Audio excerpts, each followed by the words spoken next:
Dr. Scott Jackson is dedicated to bringing about positive change for the youth and those facing poverty or living in underprivileged areas. She believes that real is rare, and in the presence of this remarkable woman, you cannot help but feel a sense of elevation and inspiration. Dr. Jackson has dedicated her life to empowering individuals from all levels of society, including the incarcerated children and those in search of purpose. Her transformation from a challenging past to becoming a catalyst for success is truly remarkable. She is also the founder of a wonderful organization known as Keeping Families Connected. And I want to tell you a little bit about this organization. Keeping Families Connected, acronym KFC, is a federally recognized nonprofit organization in the DFW Metroplex, and they provide free transportation to and from correctional facilities for families and incarcerated loved ones. The organization was birthed out of a personal desire that she had to make meaningful contributions to the lives of those who are incarcerated and the family members they are separated from. So, without just giving them too much and not letting you really share who you are, I just want to thank you, my family, for many years, bringing, complete strangers up to meeting people and the visits and bringing them up back and forth. And I understand that struggle because it's like folks are so far, and just to be able to have someone who is dedicated to that is, you're a true hero in the community. So thank you, Dr. Jackson. Then, well, you're most welcome, and I appreciate you all having me on your show this morning. And let me tell you something. I love what I do. Keeping Families Connected, yes, was birthed from a personal experience that I had. I've been to federal prison twice, so life after lockup has been life after lockup for me twice.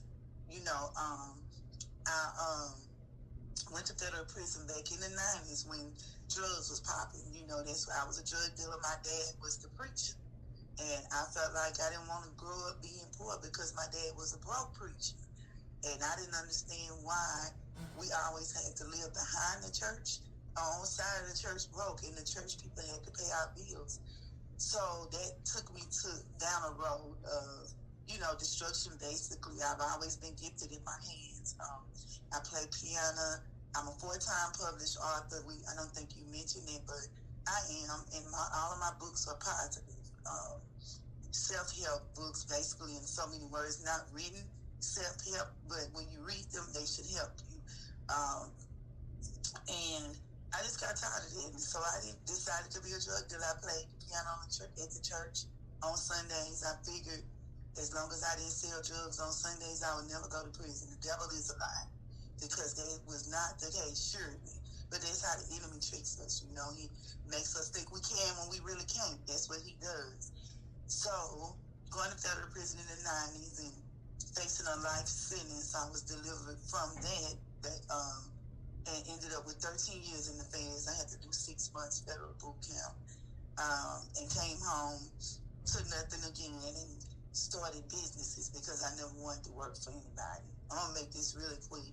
And ended up, my dad took a state drug charge for me, and I busted with some kilos of cocaine in his house, and we were in the country, so they gave him state time, and he thought he was going to get probation for taking that charge for me, and they ended up giving him 15 years in prison. Oh my God. And yes, and so he was thinking, he was that person that I always believed that he never gave me the benefit of the doubt. She only had my sister and myself, who's 3 years younger than I. So my sister was the mama's girl, I was the daddy's girl. So he ended up going to state prison, still, the church people supported him or whatever.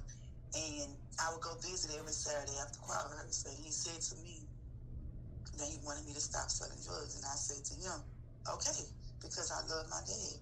And I tried to stop, but that was just what I was used to. It was what I liked doing. I've never used drugs, never drank to this day, years and years and years later. Decades later, never had a desire to do any of it. I felt like if it didn't make money, it didn't make sense, I didn't want no parts of it. So, long story short, a year and a half after he's sentenced to prison for my charge, I was pregnant with my son, who is now deceased. He was my only son. When my dad took that charge, And so I ended up, I had my son, I had a daughter. And a year and a half later, I got indicted by the feds. I'm trying to make it really quick. Got indicted by the feds again. This time it was no way out. So I had to do my own time. But my dad, in return, when he read about it in the paper, wrote the federal judge and said, listen, can you give me whatever time you're going to give her because I don't want my daughter exposed to prison life. The judge said, you're a menace to society. My nickname is Chucky. It's been my name since I was born. It's like, oh, no, you're going to prison. I would not. He didn't even write my dad back. He was like, oh, no, this man got to be crazy. He going to take another charge for you, and he's already sitting there because he felt like you deserved another chance. You don't deserve another chance. You're going to do your own time, and instead. So instead of getting life, I got 13 years, and that's what I did. I did the 5 and the 6 months boot camp. 5 years. 6 What did you do all together? Between both days? Yeah, because we're on the second bid now, right? Yeah, well, I just did another one in 2011. Okay. From 2011 to 2013 for something that I didn't do. Someone committed a fraud against my business. I ended up winning the appeal in the Fifth Circuit courts. But of course, I don't know if you know anything about the federal courts. The judges don't retire; they die out of office. So when I got this second choice, they take me all the way back from Texas to Louisiana. I go back before my same judge from when I was in my 20s. Wow. Yeah, so he was already fixated on the fact that, oh, yeah, you know, these points about to count against you. You did what they say you did, and that's that. So he sentenced me to prison time again, and I ended up fighting it and winning the appeal. How was it like? How was it like when you got incarcerated for your last federal charge, opposed to the charges that you got incarcerated for in the past?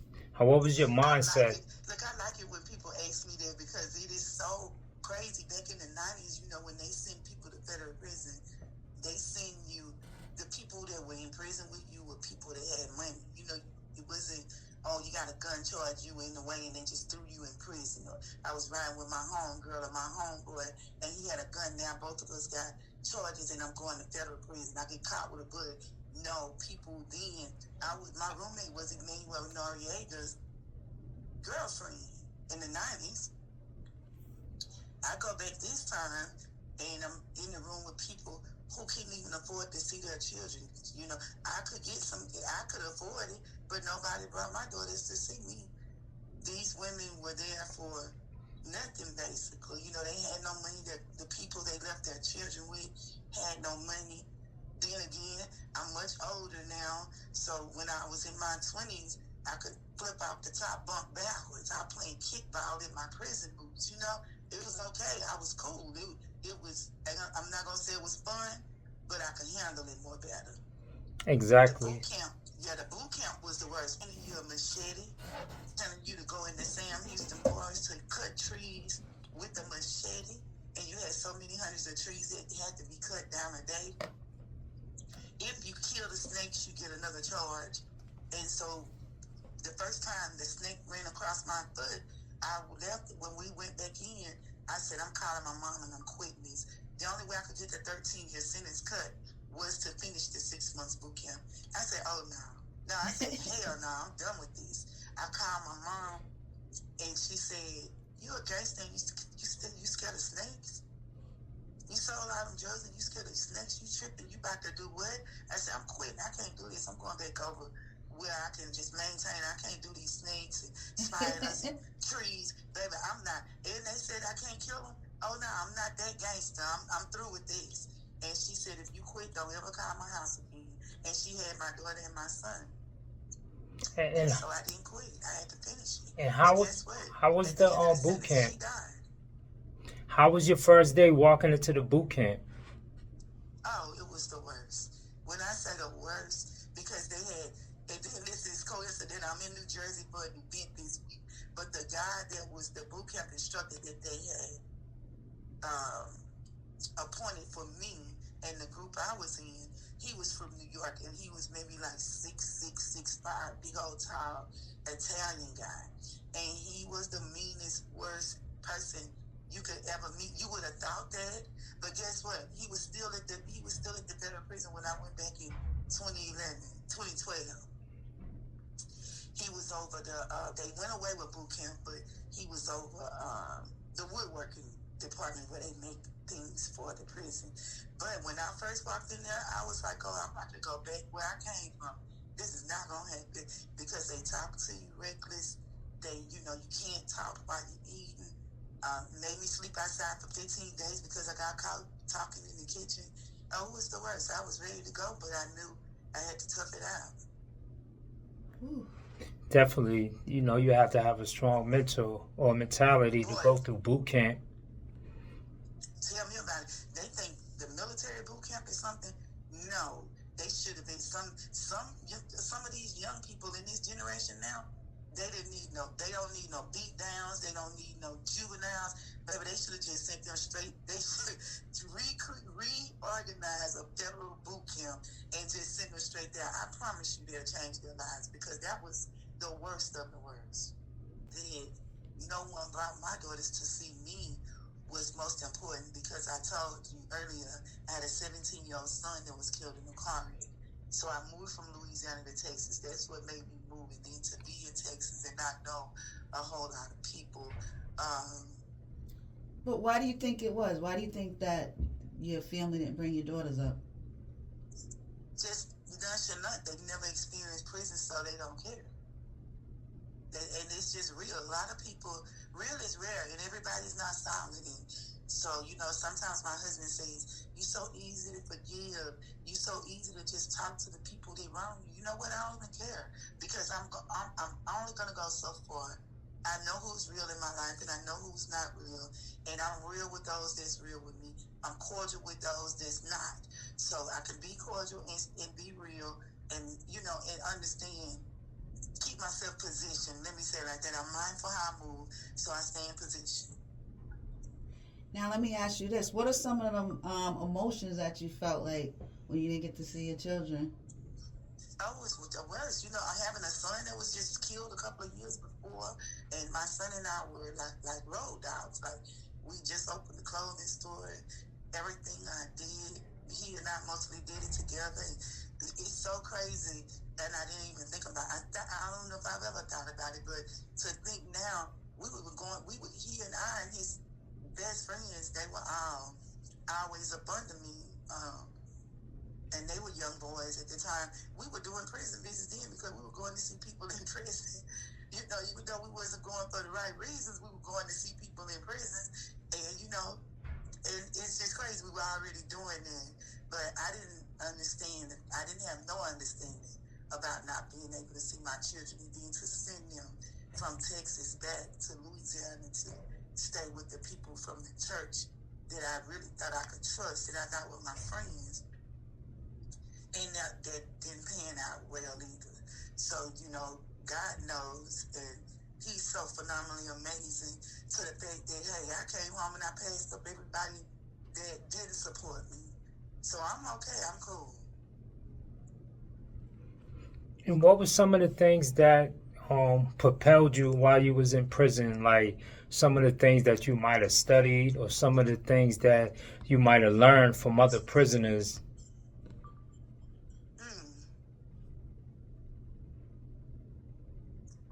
You know what? From just being the few people that I was around, I just learned to be patient, stay prayed up, and to always stay positioned. The people used to say, stay ready so you don't have to get ready. Because if you're in position, I feel like, a lot of people, we make life so complicated when yet it's so simple. So I did a lot of praying, and I did a lot of listening to church music. I'm a musician too, so a lot of times reading don't do it as much for me as worship does. Listening to music and the words from the music that penetrates my emotions. So that really does it for me more than a lot of talking and I watch people move. Let me say that I watch people watch what they go through. I saw how their situations were, and that made me come home like, oh no, this won't ever happen to me again. You know what I'm saying? I know they say you're not supposed to say never, but now this is not ever happening for me again because I'm going to get position and I'm going to make sure my family is positioned and those people that I mentor, show them how to get position so they don't have to experience these situations. That's dope. You have an incredible story, and sorry for the loss of your son. Yeah, may he rest in peace. I have a son too, so I can imagine the pain, that you go through, and it doesn't It was really. the worst of the worst. I thought, and it's so crazy because my mom didn't get to see me change my life, so she died at the age of 42 at the end of my boot camp sentence. So I went to her funeral from prison. Wow. My dad does all this time for me. He and I meet at her funeral. He gets out, and maybe he gets out first. I get out the next year, and he dies 5 years after that. And then my grandmother, then my son. So yes, I'm passionate about what I do, and I'm just serious about life. And it shows how strong you are today. Just the loss of your father, your mother, your grandmother, and your son in such a short period of time. It was the craziest thing ever. When my dad died, I was like, oh, y'all gonna have to go ahead and bury me because this is just, I don't even know how I'm gonna live without my dad and then my son. And then one day, I was talking to somebody, a preacher, a bishop, and he said to me, she says, listen, I was depressed. I stopped hustling. I was selling clothes. That's what I was doing. I didn't sell drugs no more. I was selling clothes and doing income tax. And, I always find a way to make some legal money without jeopardizing my freedom. So he said to me, he says, if you would have been in the truck with Lil Al, he still was going to die and you were going to live because it was two other people in the truck with him when the truck flipped. And both of those people lived. And he was the only one dying. He said that was God's divine purpose. So what you got to do is warming up, get back. Because I got mad with God, I stopped going to church. I stopped playing the piano for the church. I stopped doing anything had to do with spirituality. I didn't want no parts of it because God showed me he was going to die. And I said 3 days in a row before he died, the same way 3 days in a row. And I said, God, if you let my son die, I'm done with you. Like we're not gonna be able to do this no more. We're not friends or nothing. So what made you give your life back to God? Like, how did you get over that? I couldn't do it. No, I couldn't. I did never manifest it. I stopped going to church. I was trying to make ends meet. Selling a few clothes here, a few clothes there. I would get stuff, from New York and try to flip it, and it just wasn't working.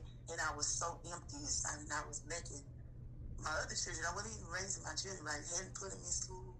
I was just mad. But God, and I know that's how I was raised. You can't do nothing in this world without God. Sometimes people will say to me, why does it look like so-and-so so blessed and they don't go to church, they don't worship God? I said, baby, the devil will make you feel like you being blessed with a being cursed. That's why people get things and lose them. They get these new cars, get houses, get things and lose them because God didn't give it to them. They got it how they got it, but the devil just sets you up to make you feel like, oh, you got this and God took it away. No. So I just realized that, hey, I can't live in this world without making God the architect of my blueprint. And my blueprint won't ever come to fruition if God is not the architect of it. And that's just what made me go back after almost maybe I moved to Texas in September 08. And he died June 1st, 08. So for almost, to me, it seemed like forever, but to some people, they're like, oh, that's not long. But to be away from God and knowing that's how I've been all my life, maybe 5 months, 5 to 6 months. And I was just like, oh, I can't do this no more. I got to get back. Because to hell I would have gone. Whew. Wow.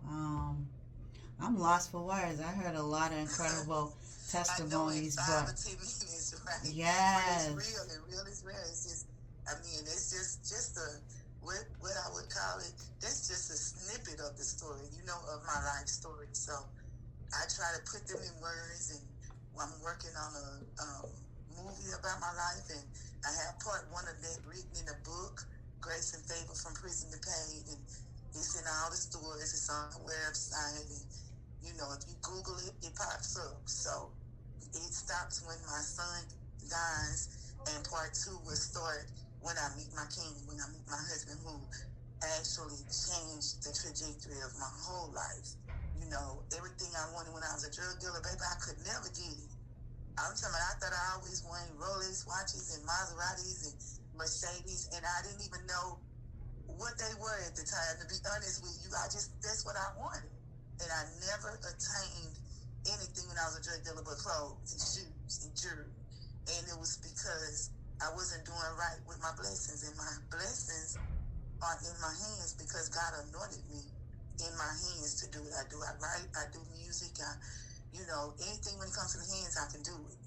And so I took the hands that God anointed and sold drugs and hurt people's families. And it cursed me, basically, for the most earlier part of my life. And so when I met my husband, everything I ever wanted then, I have it now. And still to this day, has never had to work for nobody. Look at God. You have 4 books? Yes, I have 4 books. The first book I wrote when I first came home this last time, Life After Lockup, because I was upset with the people from the church. Not a particular church, but just the church in general, because when I first got arrested this way, somebody didn't even know I was going to prison that day. The judge just revoked my bond for some crazy stuff, right? So I wrote a book. I wrote the churches that I heard about in Texas. And I started the letter with, I don't need your money. I need somebody to take my 3 daughters to church because I don't want them to be subject to premarital sex, marijuana, all this stuff that comes with being a preteen, because they was 11, 12, 13, somewhere around there. Do you know not one of the churches wrote me back? What did the real church folks said when you did that? Like, you didn't write me back, and I said, I don't need your money, and you're supposed to be the church people? Mm-hmm. Talk about it. None of them. So because of that, that's what happened with them. And the name of my first book was Where the Real Church Folk Is. Actually turned it into a play, and we performed it twice, and both times it was sold out. We had Shirley Caesar's grandson in the play. Little Nas X's dad performed at the play because he's a gospel singer, and actually Little Nas X was raised in church too. So he performed at the play. And so I turned it into a play now, Where the Real Church Folks Is. It's actually a book as well. The second book, Grace and Favor from Prison to Paid, is about my life, being a preacher's daughter, being a drug dealer, all the things that happened in between that, up until my son passed away. The third book, Queen, Come On With Your Money Making Self. So many people make excuses about being broken and struggling and being on, getting government benefits and depending on me. And I've taken with girls to see their parents in prison, their mom in prison. I heard a conversation with 2 girls, and she says, every time mom go to prison, it's always behind different men. Their mom had been in prison like 3 or 4 times. And when me provided free luxury prison trips, when I do go on trips, I get to hear these stories. So that inspired me really to write the book, because there's no rhyme or reason you should be in prison behind a man. Everybody has different purposes and different gifts in life. So find your purpose and maximize it. You know what I'm saying? So that book has 100 ways for people to make money that people don't think of. And it talks about the principles of being an eagle versus being a canary or a pigeon or whatever you want to call it. But it is a powerful book. I haven't even published it because I would make people buy it when I go to speak.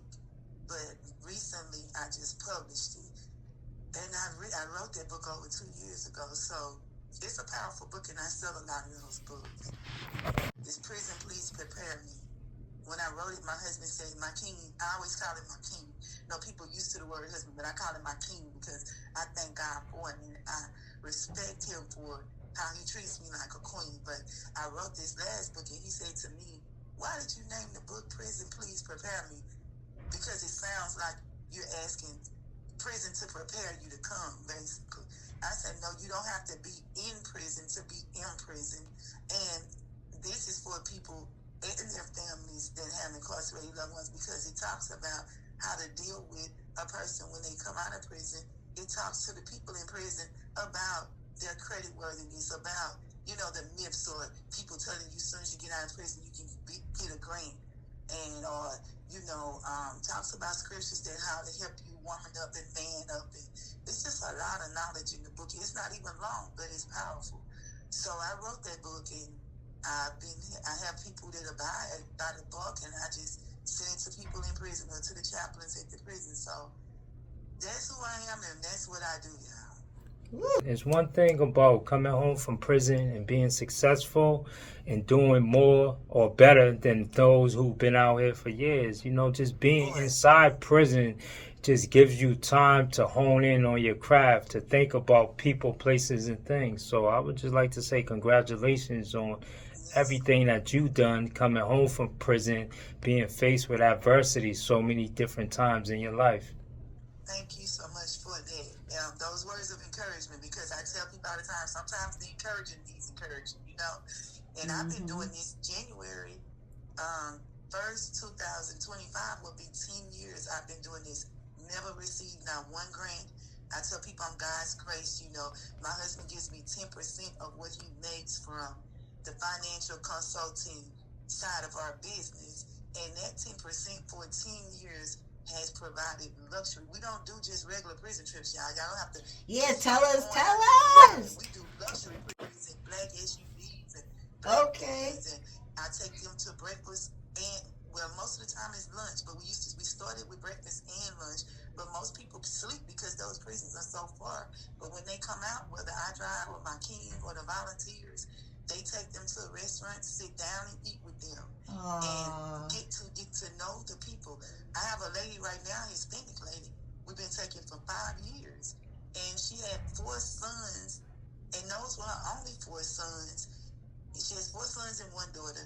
All 4 of her sons in prison at the same time in 4 different prisons. Every month she's hauling those children to those prisons to see them boys in prison.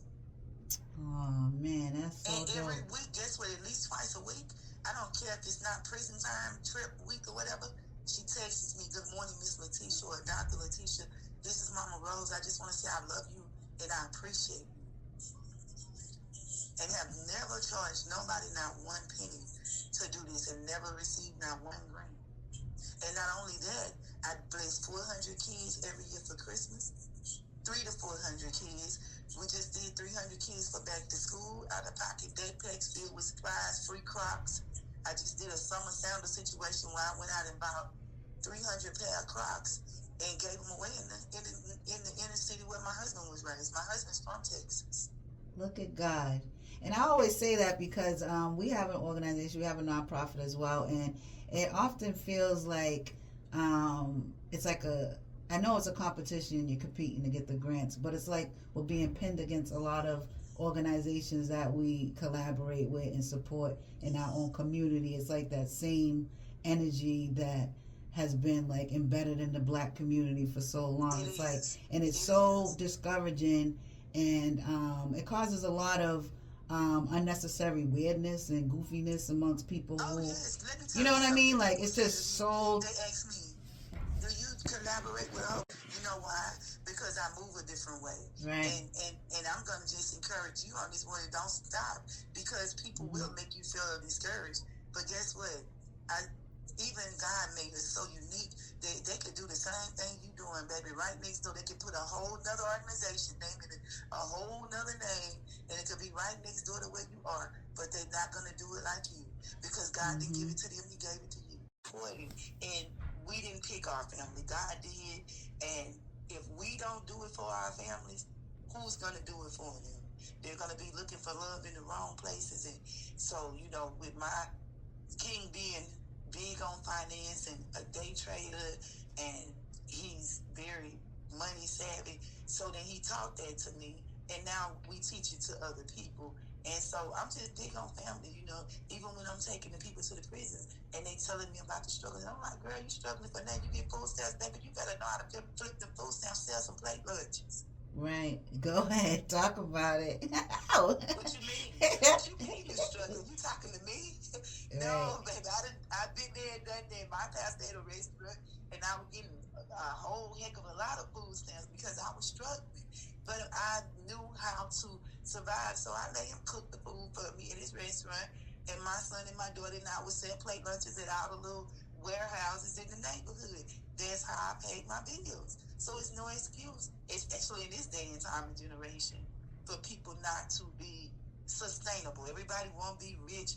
Everybody won't be wealthy. But you can sustain. To say this as bold as possible, but I need to be respectful. Let me tell you something. Too many people, what we did was we put too much confidence in the church and not God. So that's why we get hurt by the church, because we're putting our confidence in men, the preacher.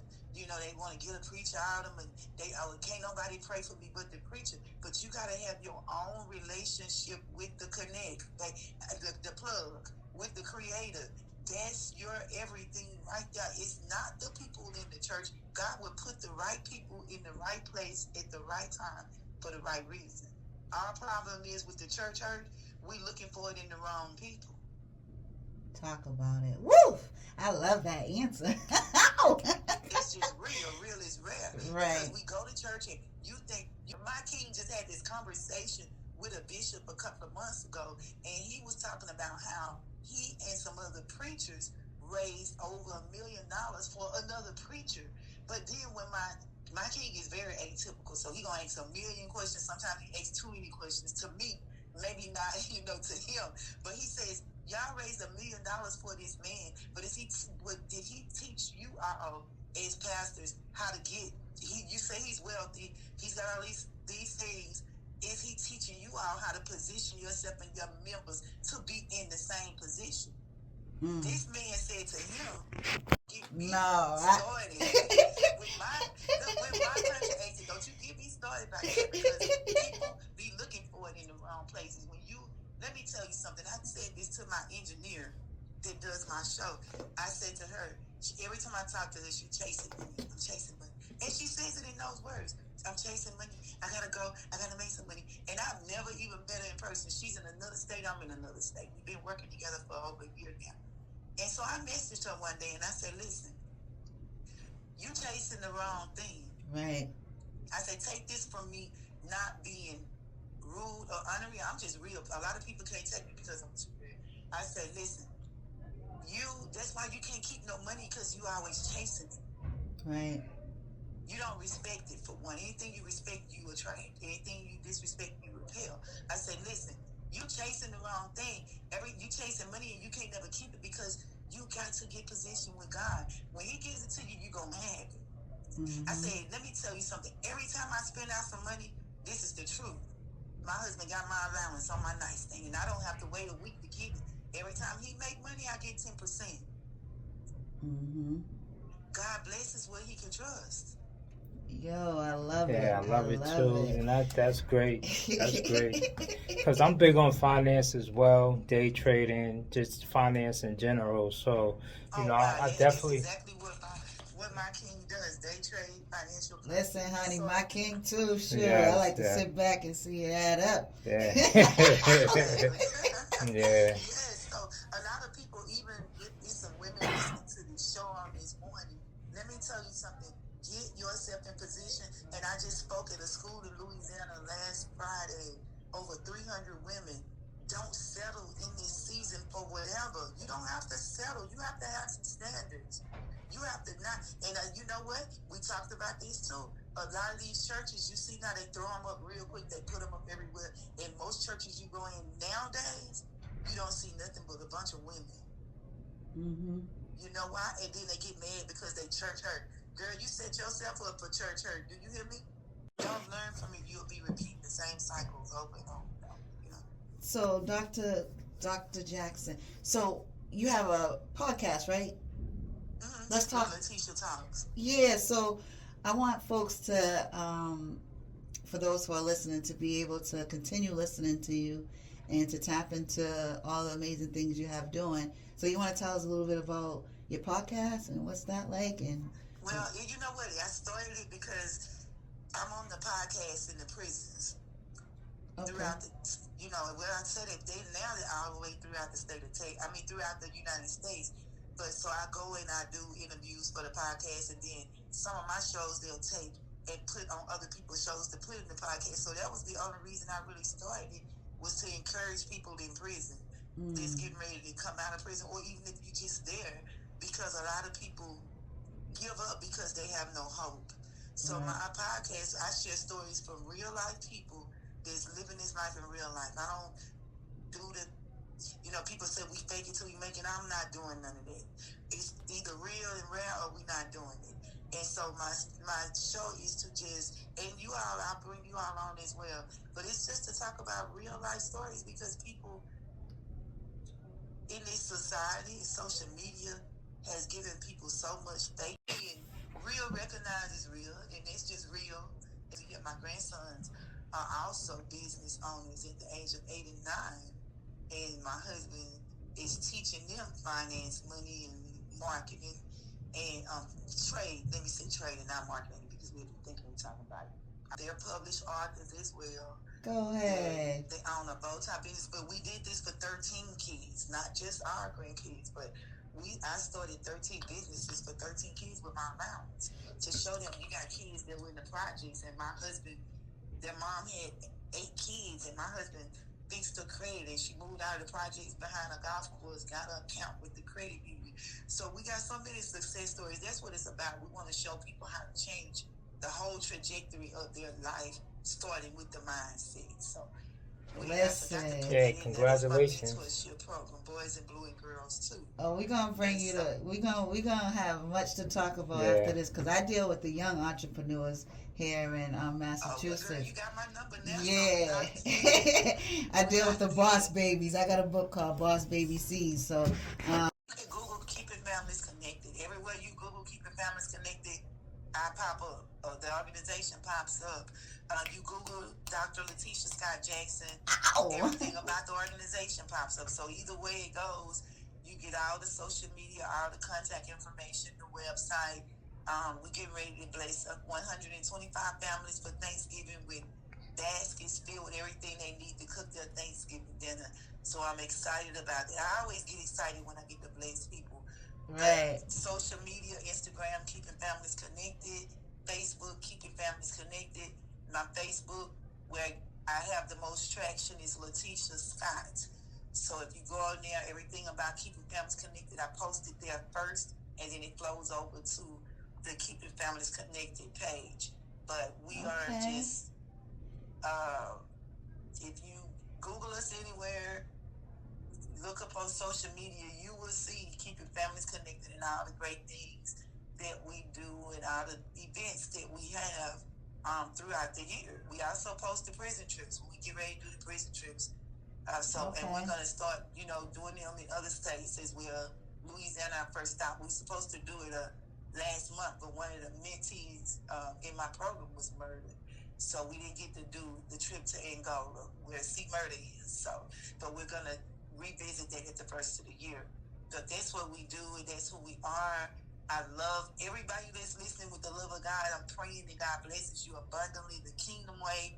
Yes. And listen, get positioned, get in alignment. Find out what your purpose is. You make cookies, baby, bake cookies and sell them to the neighbors. Find you something to do with your life. Don't die before you try. I'm just going to leave you with that. Don't die before you try.